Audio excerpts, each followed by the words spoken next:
پھر اس کے بعد حضور نے جہاد کا ذکر فرمایا، ایک مجاہد جو ایک سرحد پر پہرا دیتا ہے، حضور نے فرمایا پھر اس کی کیا فضیلت ہے۔ اور سرحد پر ویسے تو آپ نے علماء سے سنا نا کہ بندہ علم پڑھا جائے تو بعد میں مر جائے تو اس علم کا فائدہ اسے ملتا رہتا ہے، نیک اولاد چھوڑ جائے تو بعد میں نیک اولاد جو ہے اس کا فائدہ ماں باپ کو مرنے کے بعد پہنچتا رہتا ہے، کوئی صدقہ جاریہ کر جائے تو اس کو بھی مرنے کے بعد، لیکن اس کے لیے شرط یہ ہے کہ کوئی اور آدمی کام بھی کرے۔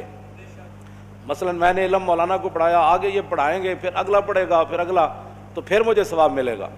اگر یہ آگے نہیں پڑھائیں گے یا ان کا شاگرد آگے نہیں پڑھائے گا، وہ سلسلہ ختم ہو گیا تو مجھے کوئی ثواب نہیں ملے گا۔ لیکن حضور نے فرمایا الا المرابط فی سبیل اللہ، اسلامی سرحد پر جو پہرا دینے والا ہے جب وہ مر جائے تو پھر اس کا اجر و ثواب قیامت تک اس کے لیے جاری اور ساری رہے گا۔